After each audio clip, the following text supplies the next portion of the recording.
了你，害你受了伤。邓毅派了门生下调临开码头，才给了萧薰从水路逃脱的机会。这一曲，本以为万无一失，谁知朝堂这盘棋，本就不是那么容易下的。权力本该如此。说吧，你想我怎么还这份情？我可以满足你一个心愿。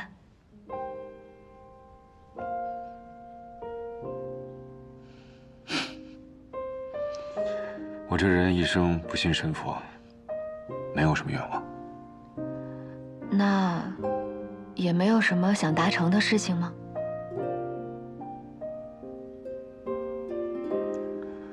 没有。好吧，那就先暂记在我这里，等你想好了想要什么，再来同我取。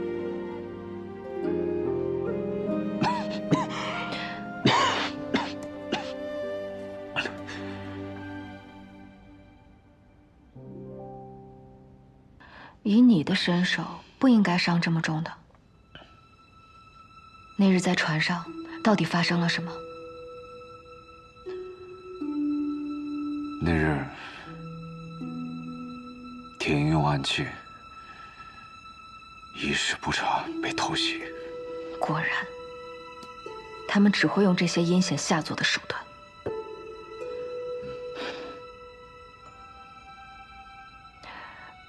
我昨夜看你梦魇，好像有什么心事。不是你说的吗？每个人心里都有自己的秘密。是啊，可我把我的秘密告诉你了呀。你是说那个梦？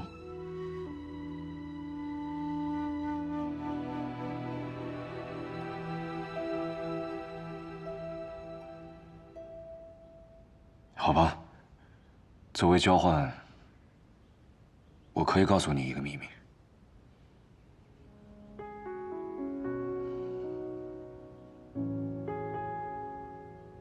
其实，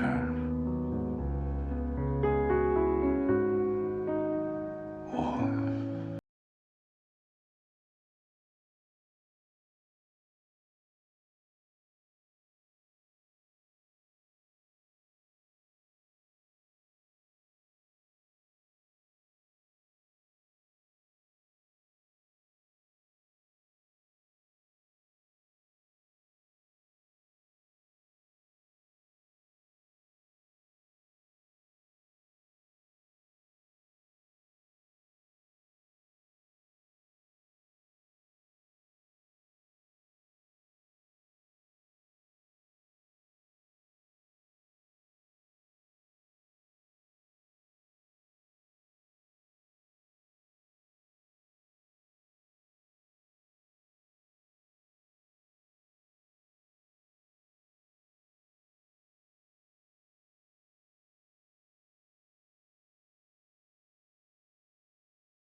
啊，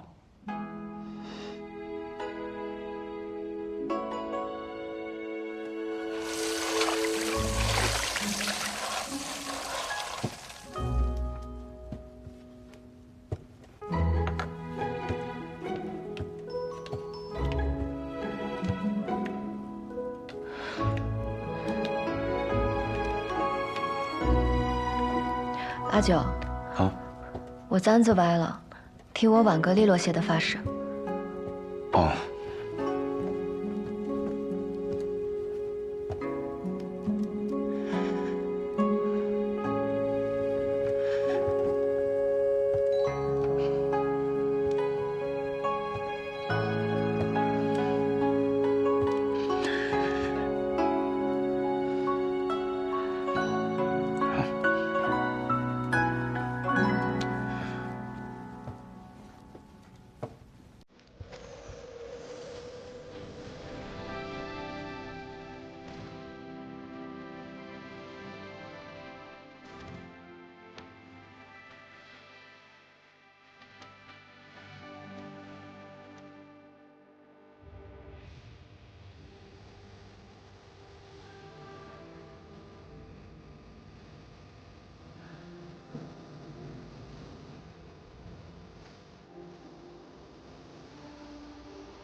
陛下驾崩！安平之乱至此而终。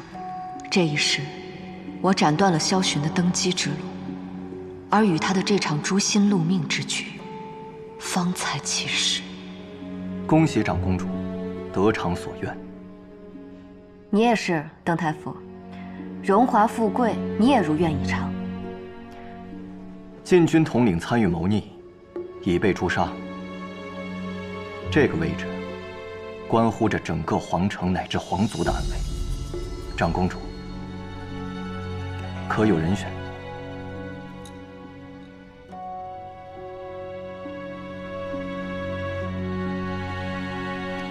阿九，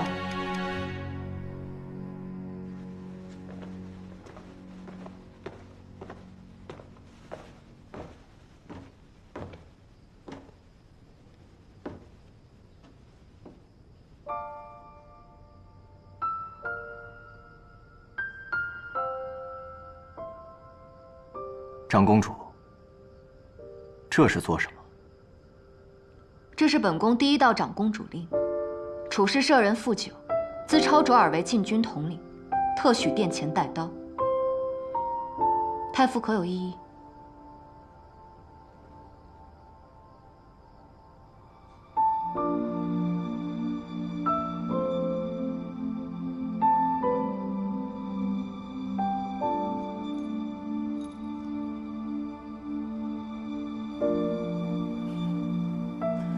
你别后悔。你别让我后悔。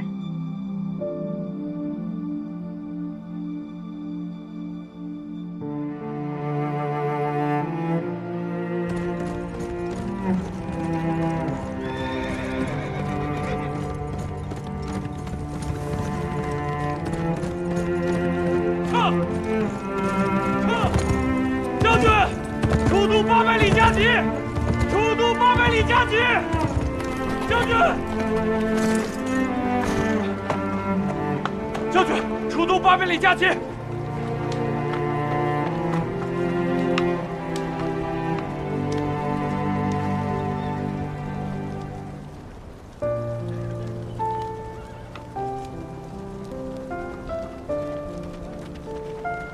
陛下驾崩，阿昭当上了长公主。这孩子都经历了些什么呀？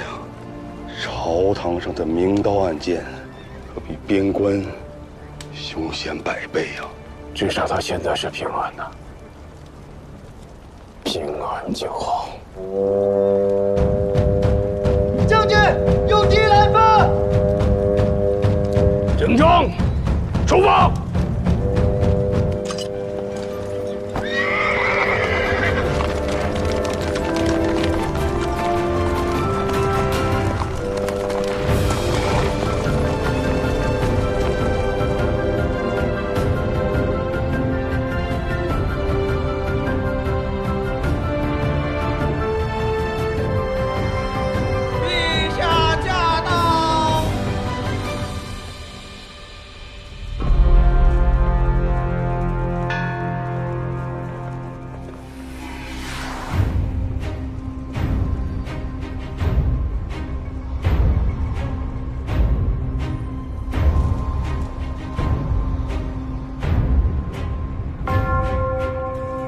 姐姐，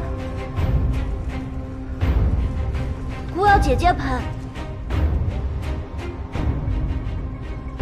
陛下，这与理不合呀！是啊，陛下，无此先例呀！请长公主。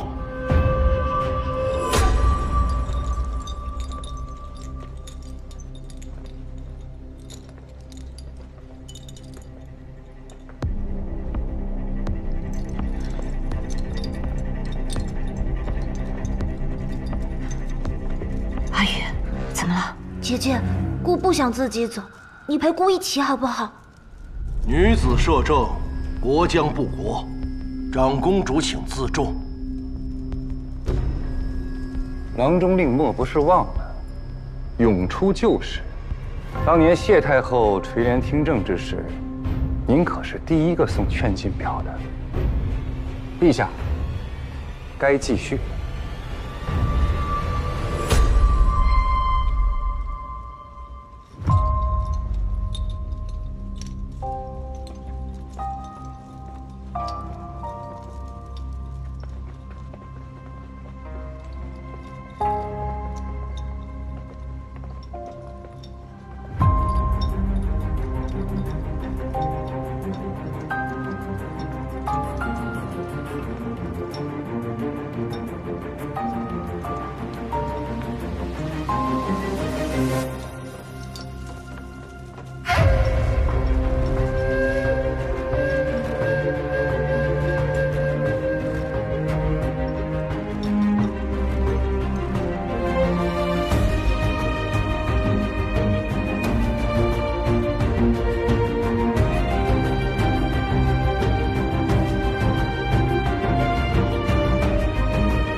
谢大人，还没走。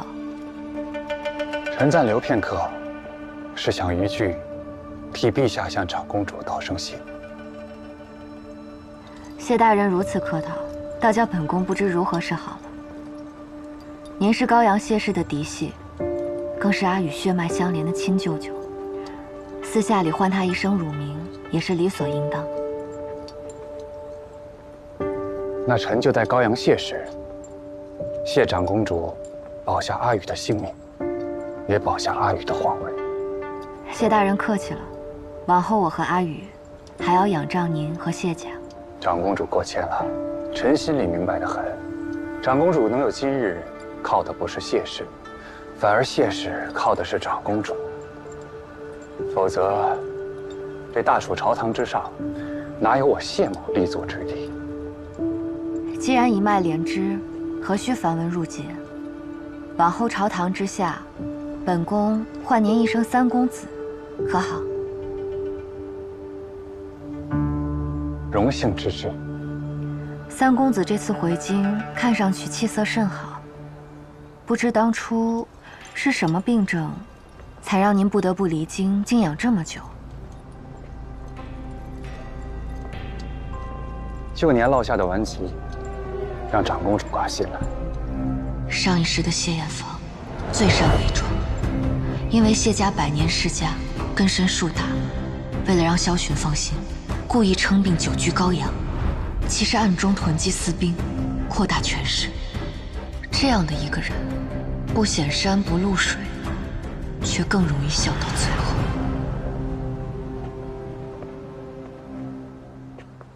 长公主这般看着臣，莫不是臣衣冠不成？本宫方才不过是在想，三公子人中龙凤，风姿卓然，这文武百官能及三公子半分韬略的，本宫还没有见过呢。不知长公主这句夸奖里有几分真心？句句所言皆是肺腑。三公子运筹帷幄，萧南王接下来意欲何为，本宫还等着三公子指点一二呢。萧南王此人，先帝驾崩不吊唁，新帝登基不朝拜，狼子野心已然昭昭。太傅已命副郡周俊以抓捕乱党余孽为名，悄悄调兵前往萧南去。只是萧南王20多年的谋略，恐怕很多事早已不受朝廷管控。我们不能先发制人吗？师出要有名。萧南王昭告天下，他是因先帝驾崩，伤心欲绝，病缠莫塔，所以才不便来请。而阿宇又是个后辈，只能安抚。更何况，如今朔漠在边郡也是虎视眈眈。新朝主少国一内忧外患，已然是经不起任何动荡。所以先帝一诏中，才定论萧循护驾有功。这也是怕萧南王借口再生叛乱。可萧循明明是这次祸乱的元凶，是他设局害死了太子，还有太子妃。太子妃是我的长姐，长姐如母。我与萧南王父子仇深似海，总有一天我要亲手杀了他，为长姐报仇。但不能是现在。如今萧循虽是皇叔，但其本质还是质子，殿下不用担心，可徐徐图之，切勿操之过急。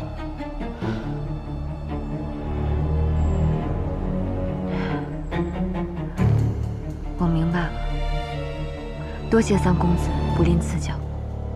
如若以后还有什么困惑，可随时找朕如。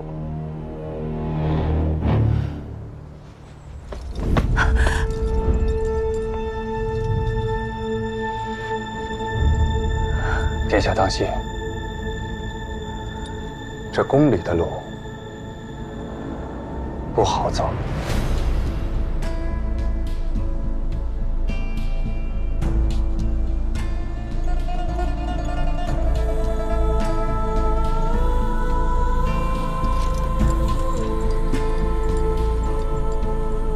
原来光风霁月的谢三公子，也一样会因仇恨而想要除掉一个人。既然你也有意与萧循为敌，那可就怪不得我借着东风一用。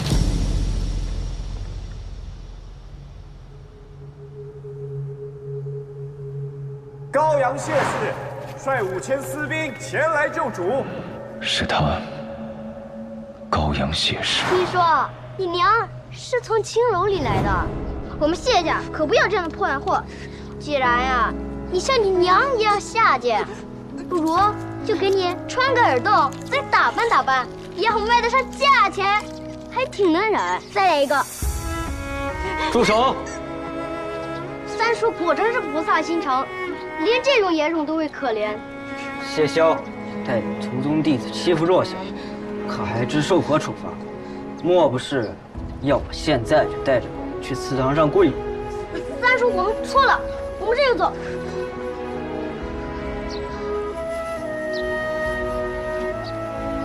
很疼吧？我带你去上药。不用。你的耳朵为什么要戴这个？若是被别人看到，我就偏不怕被人看到。这个会跟我的血肉融为一体，日复一日的提醒我，不能忘记。这个耳朵烂在他们手里，但他们终有一日会烂在我的手里。你竟敢犯上作乱，不怕诛你的九族吗？求之不得。恭喜九弟，这禁军统领的腰牌挂着，确实威风。刚才那位镇国长公主，可不是你想象中的弱智女人物。确实不一般。九弟，你在楚军帐下当差这么多年，也确实比我更了解这楚家的娘子。她演的是那么的好，只可惜呀，太心急了。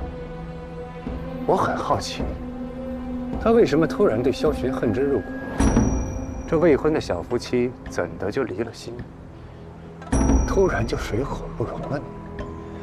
这萧循一开始就不是冲着楚昭来的，而是楚灵手中的20万边军。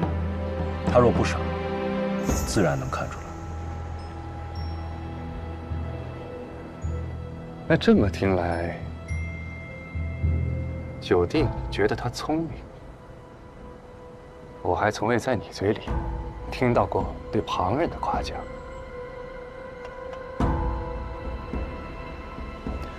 你看他的眼神，就像在看你自己养的那只五角龙一样。不过，那是一只在大漠长大的狼崽，稍有不慎，就会咬断人的脖子。咬人的狼有什么不好？岂不比只会摇尾巴的狗更有趣？九弟，你是知道的，我一向喜欢聪明人。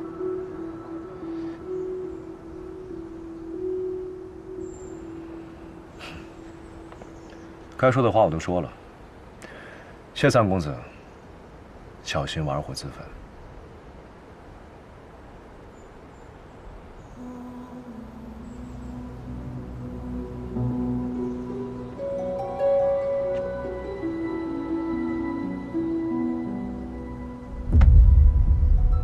多谢九弟的惦念，等得了空，还是回家看看吧。毕竟你也姓谢。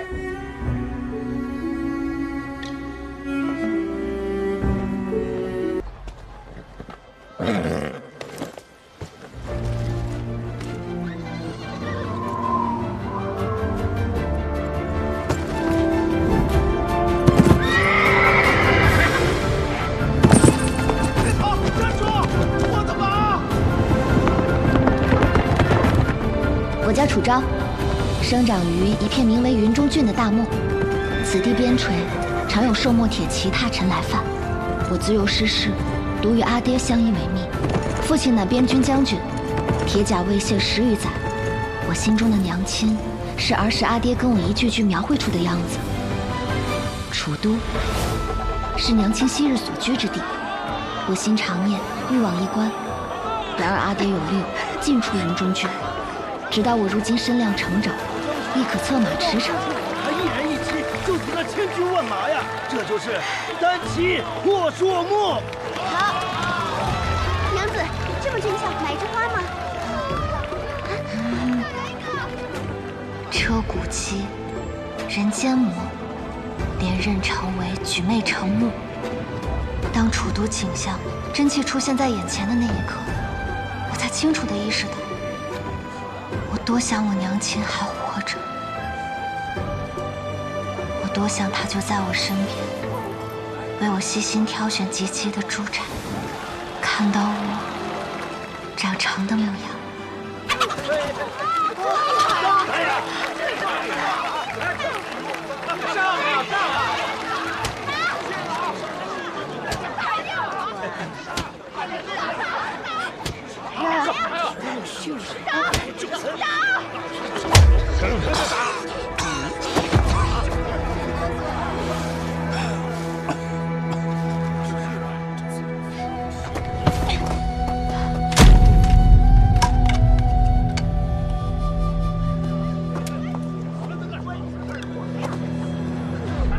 光天化日，怎么还动私刑？大胆丫头，滚开！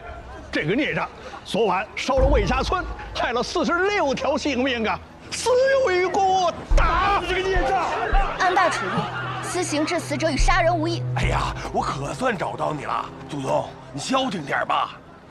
打扰了，钟叔，他们是在草菅人命。听话啊！凭什么拦我？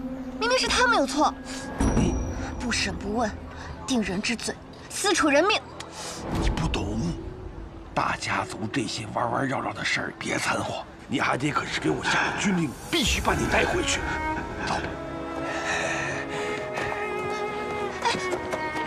谢过，谢过，谢过，谢过。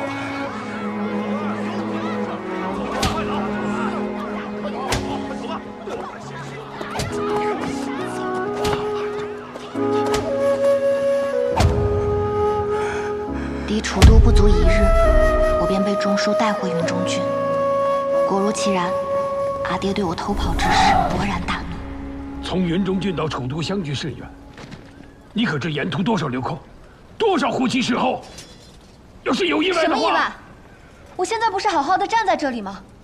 你为何总是想要将我困在这边郡啊？我这次去楚都，看望了大伯和堂姐，也见识过了楚都的风土人情。不知轻重。你只知楚都是娘亲的故乡，你可知楚都也是吃人的牢笼？阿爹不用吓唬我，我就是想念娘亲了。我没机会承欢于她膝下，但我就想去看看，看看她看过的风物，走走她走过的青石巷陌。我就想找到，哪怕一丝一毫，我娘亲活过的影子。你还有脸提你娘？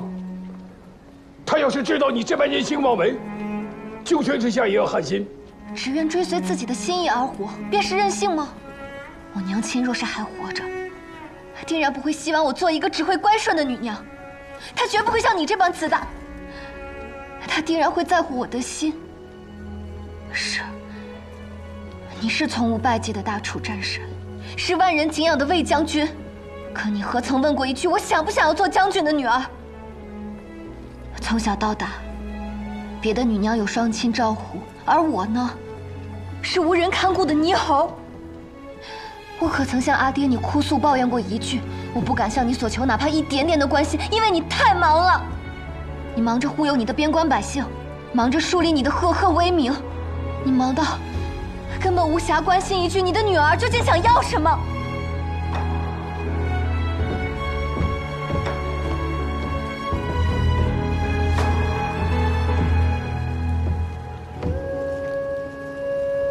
阿兰，对不起，我没能照顾好我们的女儿，我能做的唯有如她所愿了。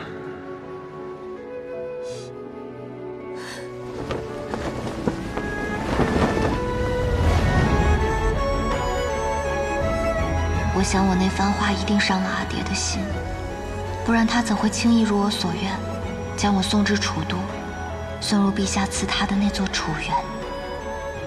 我努力修习容止礼度，盼望能成为阿爹口中娘亲一般名副其实的楚都贵女，行止有仪，笑不露齿。只不过这一切远比我想象的更难。我想活成的模样，却成了不合时宜的笑话。就在那时，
对面的人听着，把车上的宝贝都给老子留下。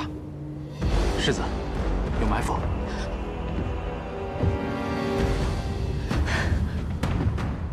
识相点了，老子还想饶你们一命，否则把你们统统杀掉。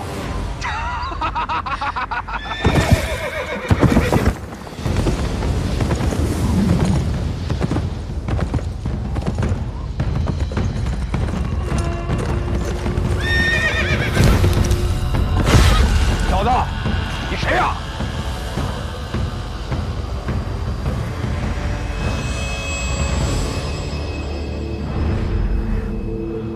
国宗。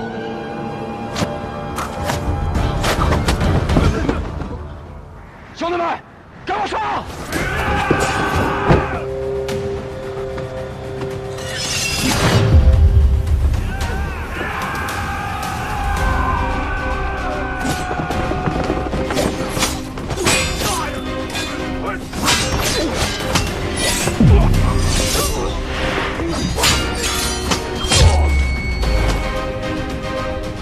世子，属下从未见过如此狠辣的剑法。昭昭指点要害。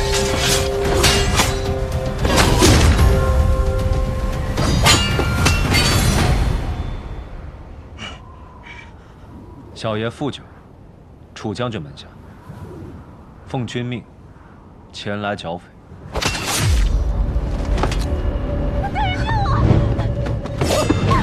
别过来！再过来我就杀了你！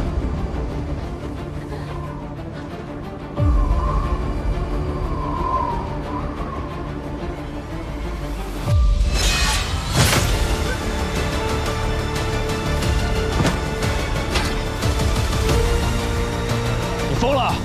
他是无辜的。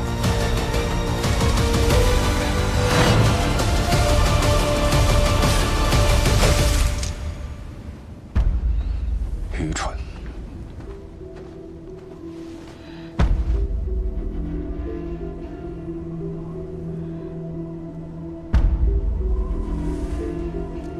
他手上的手链和首领手中的项链乃是同系所出，市面罕见。方才他又故意从马扎后面冲出来，给了山匪挟持他的机会。阿寻，临行前，你可曾查过随行仆从的户籍？前几日，我确实发现仆从有几张生面孔，却因急着赶路，未曾细查。你大意了。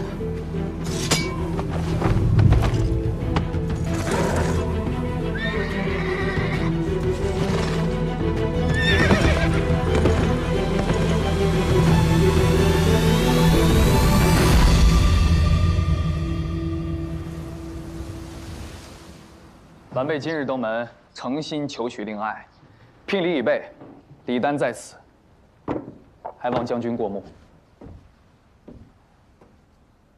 我楚灵的女儿配不上世家大族，世子还是请回吧。阿爹，我与阿寻是两情相悦，与出身又有何干系？女儿不能嫁世家大族，那阿爹为何要不远千里求娶我娘那样的楚都贵女，让她陪着你在这大漠里虚度一生？好，你娘的事儿轮不到你王家评判。那我的事你也少管。阿昭，我要与楚将军致歉。楚将军，晚辈知晓您心中是何顾虑。20万边军，任由谁大权在握，都会有所担忧。我求娶阿昭，定是另有谋划。可是晚辈别无所图，唯有一颗真心。所谓真心，价值几何？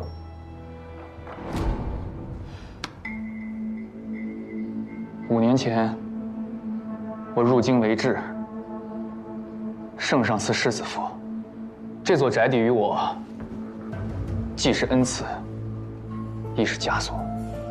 陛下留我性命，是为制衡萧南军；父王送我入京，是为保全家族。这些都由不得我选。楚将军说的没错，确实也无人在意我的真心。 这么多年来，楚都的流言蜚语从未断过。晚辈已经习惯了忍受和无从辩驳。可是今日不同，我心慕阿昭，我不愿我对他的心意有半分的误解。若我真有二心，此刻将军便可取我性命。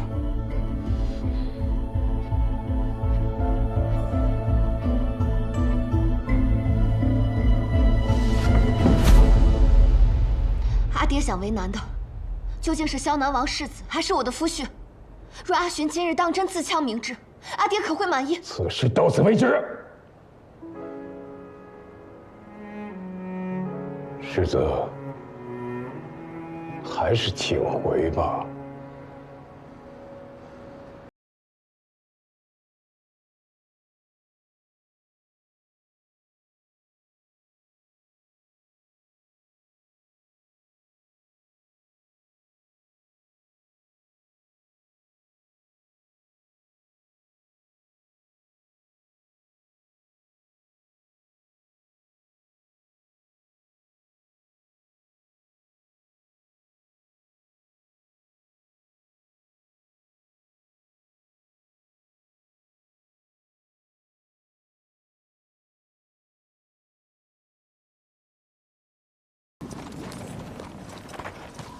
我阿爹呢？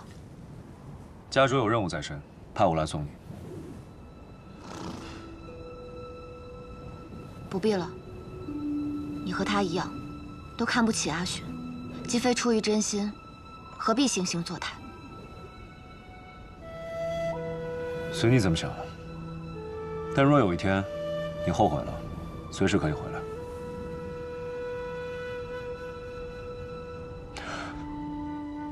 这是家主跟我说的。那也请你替我转告楚将军，我不会后悔，也不会回云中。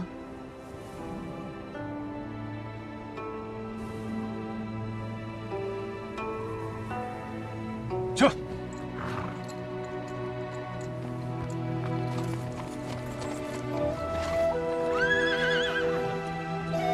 一别阿爹，终未再见。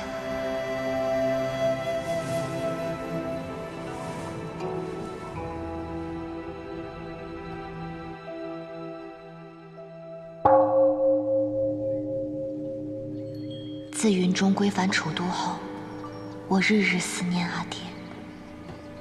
阿爹非是无情，只是不善表露舐犊之心。于是我就常做些阿爹爱吃的沙枣糕，月月遣人送往云中。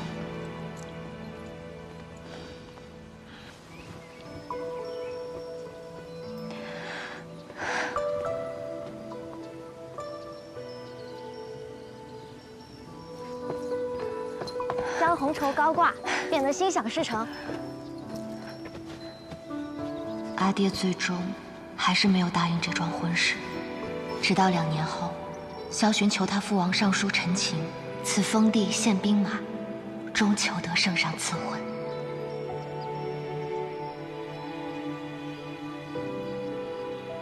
奴婢当替你卜卦了，凤凰于飞，会会祈雨，大吉。25日后8月初8，也是难得的好日子，一切定会顺顺利利的。话又说回来。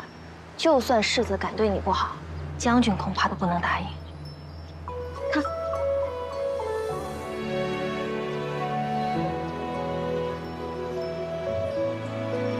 不久说是奉命来给娘子送嫁妆，但谁又不知道啊？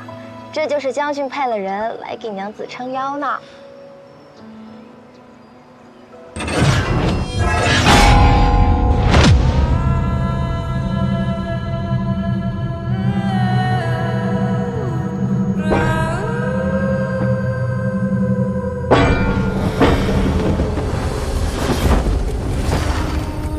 25日后的天书19年8月初8，我与萧寻的大婚之夜，由叛军攻城，整个楚都沦为战乱之地。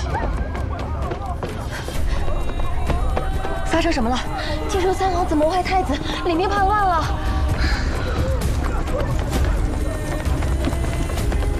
阿寻呢？世子有令，保护楚娘子，请2位待在楚园。世子有令，请2位待在楚园。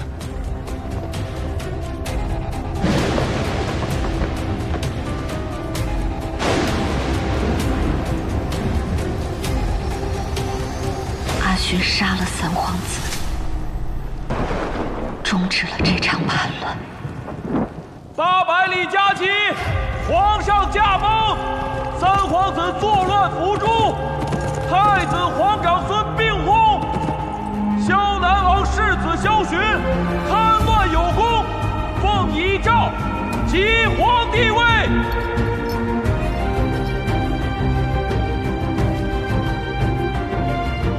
太子身故，三皇子伏诛，而小皇孙萧雨死于乱军。先帝驾崩，皇室血脉仅存萧寻可继任大统。3日后，萧寻登基。改年号为安平，一段染满鲜血的夺嫡争斗落幕，史称安平之乱。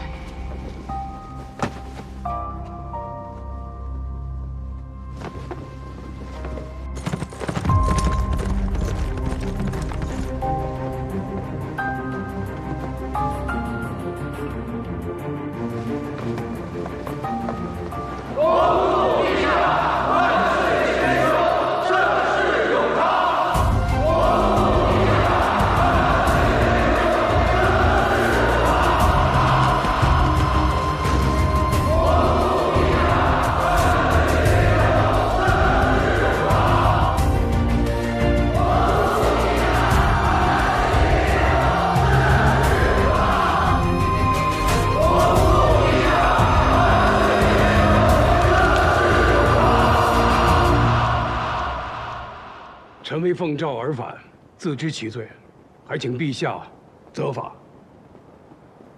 丈人何出此言啊？您星夜归驰，拳拳爱女之心，可照日月。吾心甚慰，又岂有怪罪之理？当年您曾问孤，所谓真心，价值几何？孤曾身为质子，深知父女离散之情。为了阿昭，孤恳请岳丈留在楚都陪伴阿昭。至于边郡，孤自会安排妥当。不知岳丈可否答应孤的请求？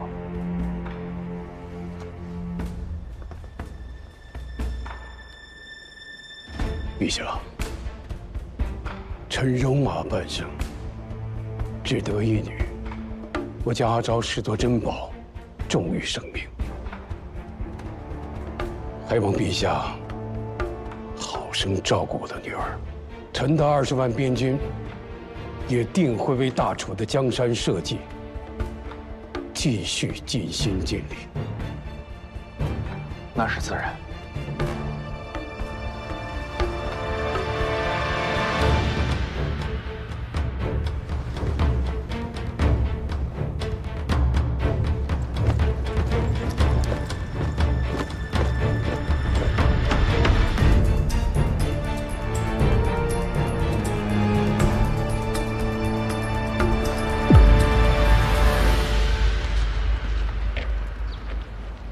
阿娇，自今日起，你留在楚都保护阿昭，这是命令。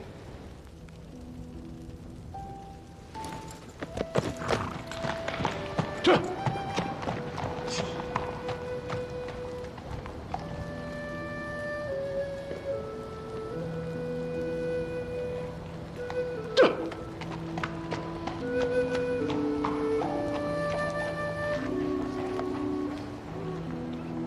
自登基那日，阿爹便匆匆回了云州，终是未来与我相见。嫁给阿寻，到底是违了阿爹的心意。看看，满意否？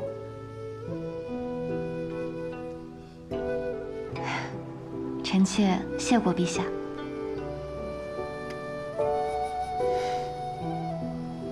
昨日王后提议减免织造税。可否同孤具体说说？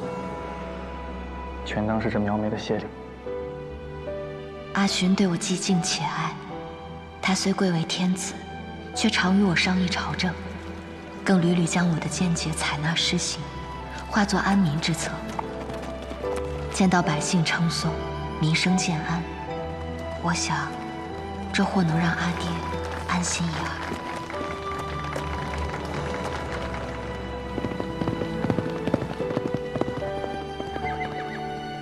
我每月皆修书给阿爹，却未得只字回应。唯愿这字字平安，或可为阿爹牵挂之心。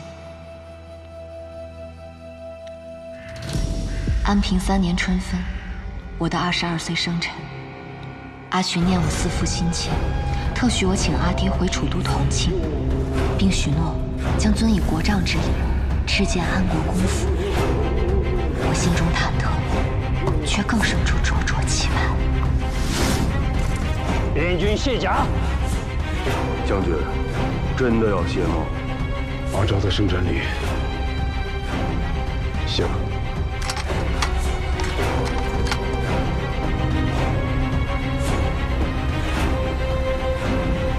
宣魏将军楚灵觐见。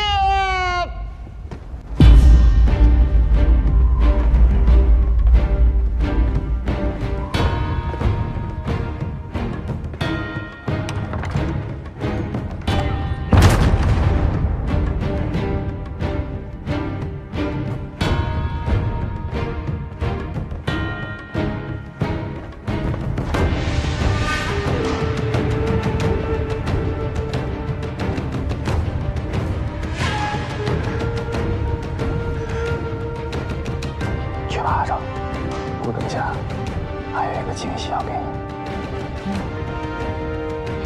多谢陛下。臣楚灵见过陛下。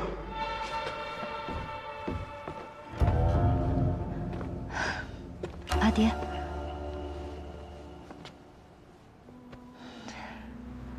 魏将军一路辛苦，宣旨吧。魏将军出令接旨。查，魏将军出令，施公协主，私通朔漠，欺兄出兰。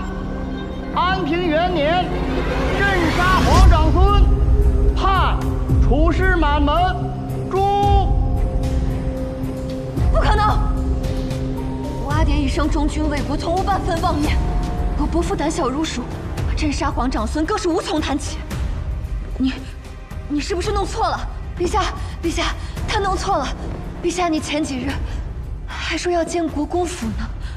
阿昭啊，私通朔漠，乃是重罪。岳丈做了糊涂事儿，纵使你是王后，吾也不得不给全天下人一个交代啊！安平元年，陛下继承大统，朔漠趁乱夜袭云中郡，我阿爹率20万边军死守城关，一步未退。眼下却要指控他通敌，是谁？谁人上的奏？谁人成的诏？是非曲直总要说个分明，否则便是构陷。王后犯了议长，胡言乱语，此毒酒，送国丈上路。陛下，陛下，陛下，我阿爹是冤枉的，我阿爹是冤枉的，陛下，我阿爹是冤枉的，我阿爹是冤枉的。公说送国丈上路。阿轩，阿轩。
你怎么了，爹？对不起，爹。阿爹，爹，阿爹，对不起，我错了，阿爹，对不起，对不起，是我对不起你，阿爹，阿爹，对不起。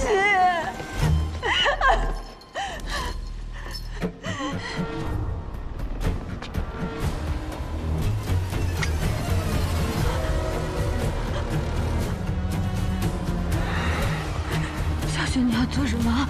阿昭，你要做什么？不要！这就是姑给你的惊喜。不要！不要！小轩，你放过我爹！不要！不要！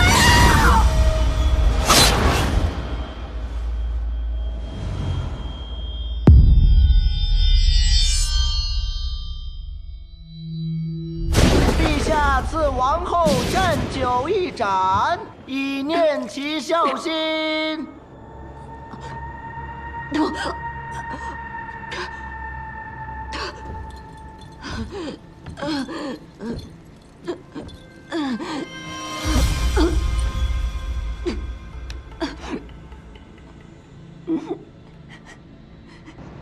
我知道你缘故，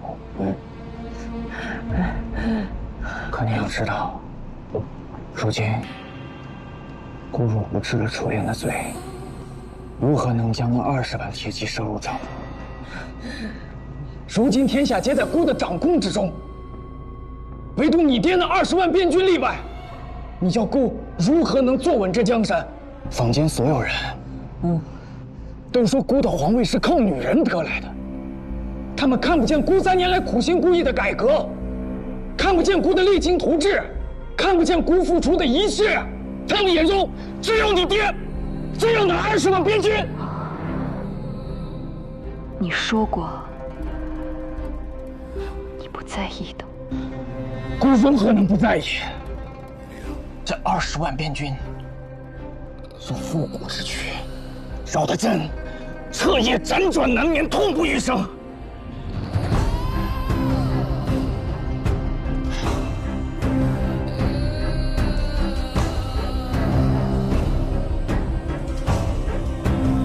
我知道你想问，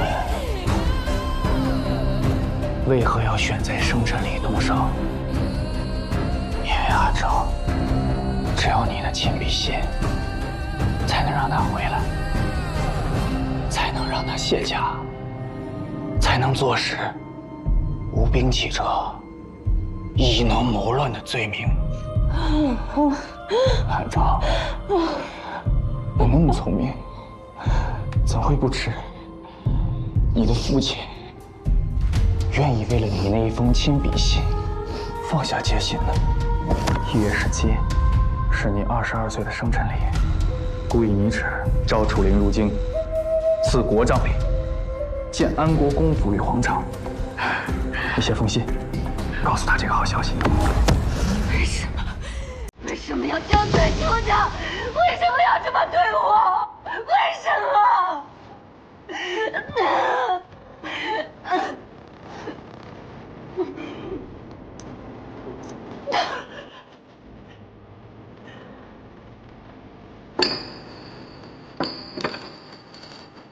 其实，有没有生辰礼的卸甲，结局都一样。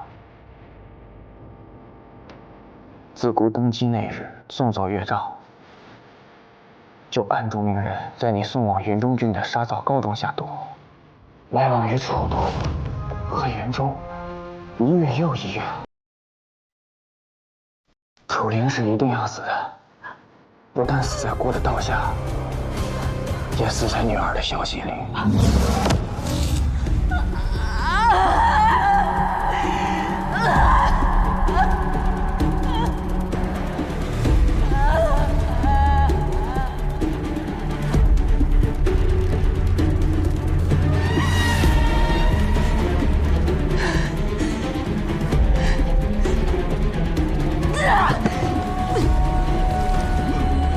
我要杀你！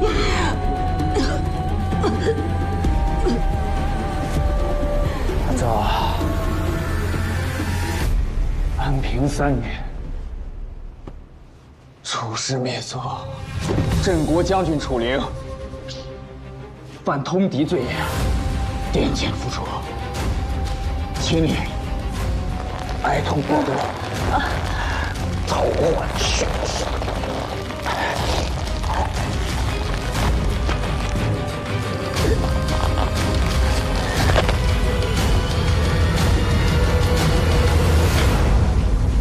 阿爹说的对，楚都是吃人的牢笼。我错信了温柔体贴的表象，错信了矢志不渝的伪装，更错信了狼子野心的他。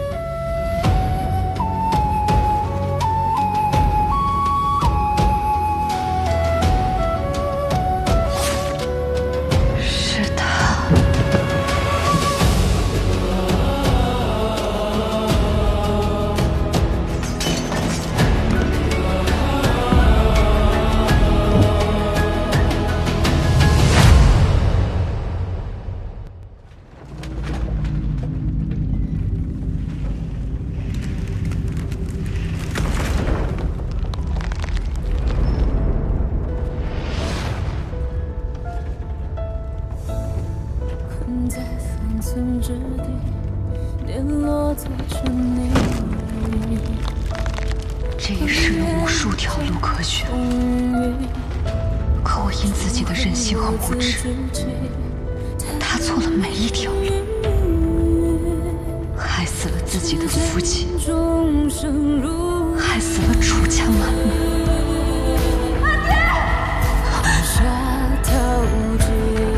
也害死了我自己。举壮志，算如云，步步显忠义，总是贞洁起，与民破残局。举壮志，冷落雨，缓缓虚世纪，天地作之父，红尘不过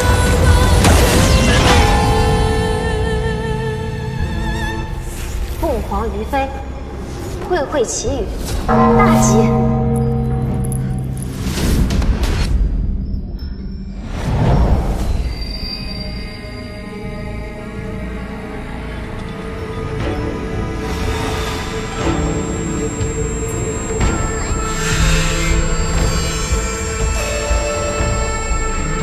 我受这华服凤冠，12招能不能传承？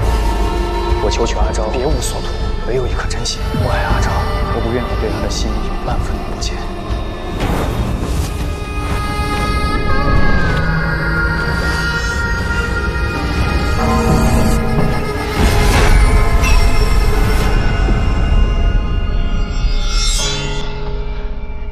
娘子，今岁何年？你好生无礼啊！快放手！今年是天书19年7月14。娘子不可如此。天书19年，不许欺负我家娘子！谁欺负谁呀？他方才姐姐没把我手拽坏了。娘子，你没事吧？是真的。我不过是去取个红绸的功夫，娘子你到底怎么了？还活着。娘子魔怔了，你是被什么东西引来了？我带你回去用六字液洗洗可好？那我去找世子来。阿昭。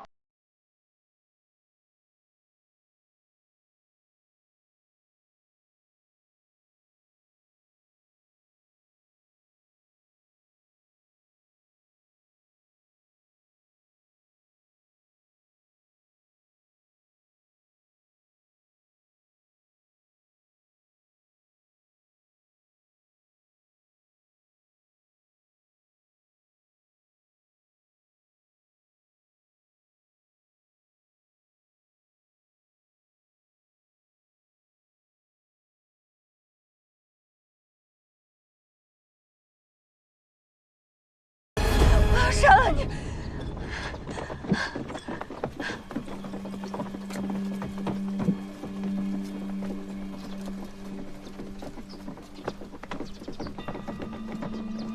多谢傅九替阿昭送嫁。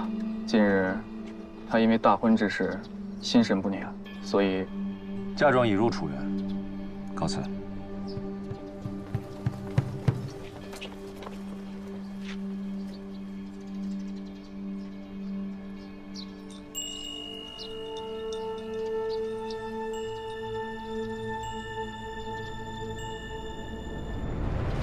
阿昭今日对我过于反常，到底是出了什么问题，让他判若两人？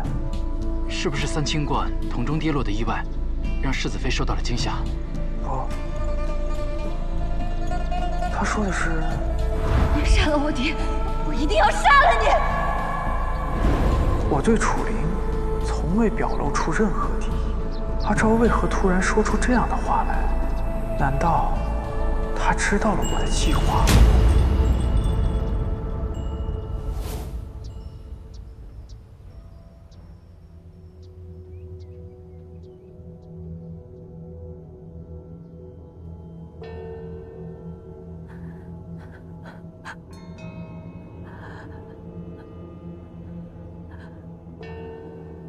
为什么会这样？娘子，你到底怎么了？要不奴婢还是给你起一卦吧。我能力不济，还是去请天师来看看吧。阿乐，天书19年8月初8，是我与萧寻的婚期，对吗？啊，先前圣上定好的日子。这一切都是真的。这都扎出血了，您不知道疼吗？对呀，会疼便是真的，是真的。祖宗，你别吓我，这都发生什么了？你告诉我好不好？娘子怎么又哭了？阿乐，你去替我熬碗安神汤吧。